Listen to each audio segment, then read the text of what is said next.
Hello बच्चों, aptitude classes में आपका स्वागत है। मैं विवेक यादव, आपका मेंटोर।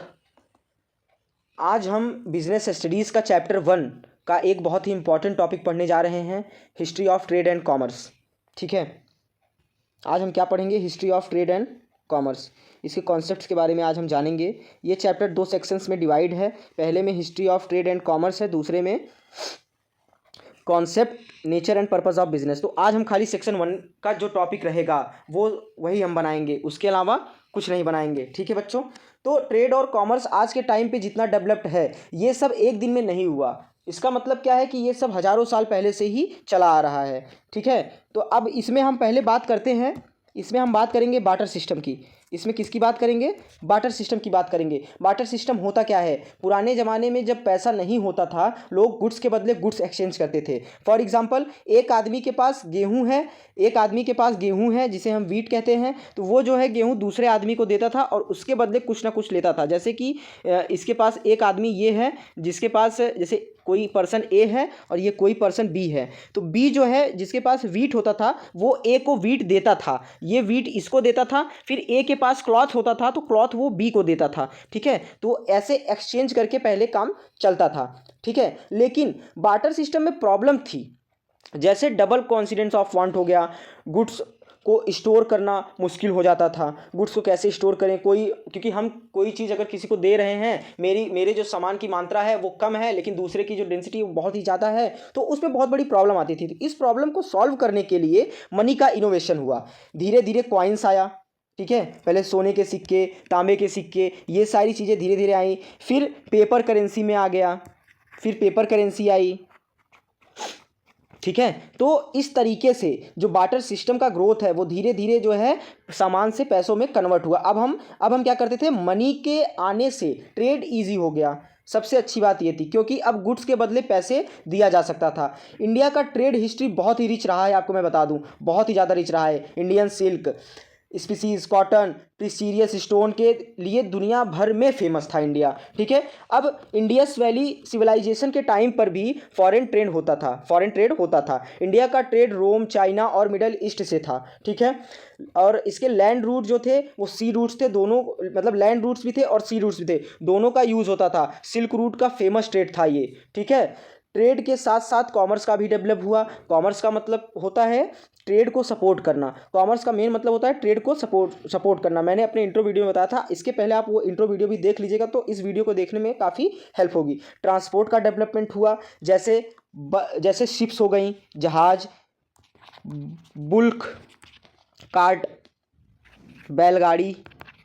ठीक है, ये सारी चीज़ें जो हैं, बाद में फिर रेलवेज़ भी आ गई, तो ये सारी चीज़ें जो हैं वो धीरे धीरे इनकी ग्रोथ होती गई। अब बैंकिंग सिस्टम भी डेवलप हुआ जिससे पेमेंट और क्रेडिट फैसिलिटी मिलने लगी। इंश्योरेंस का कॉन्सेप्ट आया जिससे ट्रेडर्स अपने गुड्स को रिस्क से प्रोटेक्ट कर रहे थे। वेयर हाउस फैसिलिटी आई, क्योंकि सामान आप बनाओगे तो रखोगे कहाँ? वेयर हाउस, मतलब सामान को स्टोर करने के लिए वेयर हाउसेस बनाए गए। तो ये सारी चीज़ें जो हैं वो बिज़नेस में आई। देखो, मैंने आपको पहले ही बताया है कि बिज़नेस का एक ही मतलब होता है कि आप अगर बिज़नेस करना चाहते हो तो पहली चीज़ तो रेगुलरिटी के साथ करो। कि अगर आप गुड्स बना रहे हो, उसका प्रोडक्शन कर रहे हो, तो उसको आप क्या करो? ट्रेड करो। बाहर इंटरनेशनल ट्रेड करो, मतलब बाहर कंट्री में भेजो, वहाँ से आप एक्सपोर्ट करो, इंपोर्ट करो। ये सारी चीज़ें आप अगर करोगे तब जाके आपको प्रॉफिट होगा बेटा। ध्यान देना, ये चीज़ें रेगुलरिटी के साथ अगर ये सारी चीज़ें आप करेंगे तब जाके आपको प्रॉफिट होगा। अब देखो, एक चीज़ आपको पता है, ब्रिटिश पीरियड में इंडिया में मॉडल ट्रेड और कॉमर्स का डेवलपमेंट हुआ। इस समय ब्रिटिश पीरियड में, जब ब्रिटिश पीरियड चल रहा था, तो उस समय भी जो है मॉडर्न ट्रेड और कॉमर्स का डेवलप हुआ। जैसे रेलवेज, पोस्ट, टेलीग्राफ जैसे सिस्टम डेवलप्ड हुए। ठीक है, ब्रिटिश रूल के टाइम पर इंडिया रॉ मटेरियल एक्सपोर्टर और फिनिश गुड्स इंपोर्टर रहा है। ठीक है, बन गया। इंडिपेंडेंस के बाद इंडिया ने अपने ट्रेड और कॉमर्स फिर से डेवलप्ड किए, क्योंकि भाई अब कोई भी लड़ाई, कोई देश अगर लड़ रहा है, उसको जीतने के बाद वापस से वो चीज़ें जो हैं रीस्टार्ट करनी पड़ती हैं, सारी चीज़ें। ठीक है, तो ये सारी चीज़ें हुई। अब आज के टाइम पर ई कॉमर्स, ऑनलाइन बैंकिंग और डिजिटल पेमेंट ट्रेड को और भी फास्ट बना रहे हैं। क्यों बना रहे हैं? क्योंकि बिना इसके तो ट्रेड हो ही नहीं सकता। अच्छा आप ही बताओ, अब अगर एडवांस टेक्नोलॉजी नहीं लाएंगे तो क्या इजीली ट्रेड हो जाएगी? बिल्कुल नहीं हो पाएगी बेटा, बिल्कुल हो ही नहीं सकता। बिना एडवांस टेक्नोलॉजी के ये सारी चीज़ें हो ही नहीं सकती, क्योंकि पहले के ज़माने में क्या था कि जिस प्रकार से प्रोडक्शन होता था, ये सारी चीज़ें होती थी, उस हिसाब से सेल होता था, और ये मतलब कंजप्शन वगैरह, पहले कंजप्शन था लेकिन उस लेवल पे नहीं था जो अब है। क्योंकि अब क्या है, आपको पता है कि अगर सपोज दैट आप हैं, आपने कोई एक शूज़ खरीदा, अब वो ब्लैक कलर का है, अब आप क्या सोचोगे कि चलो यार मैं एक वाइट खरीदा हूँ, तो ये इससे क्या, इससे भी जो है कंजप्शन प्रोडक्शन इससे भी बढ़ाया गया। इस तरह हम कह सकते हैं ट्रेड और कॉमर्स का डेवलपमेंट एक कॉन्टिन्यूअस प्रोसेस रहा है। ठीक है, एग्जाम पॉइंट ऑफ व्यू से अगर हम समझें तो हिस्ट्री के स्टेज बार्टर सिस्टम और इंडिया का ट्रेड एग्जाम्पल पूछे जा सकते हैं, इसके एग्जाम्पल्स पूछे जा सकते हैं। इस टॉपिक का समरी याद रखो, पहले बार्टर सिस्टम, फिर मनी, फिर मॉडर्न ट्रेड एंड कॉमर्स। ये सारे स्टेप्स आपको पता होने चाहिए। और ये जो आप देख रहे हैं, ये सारी चीज़ें आप देख रहे हैं, ये आपको हिंदी और इंग्लिश में सारी चीज़ें आपको प्रोवाइड की गई हैं।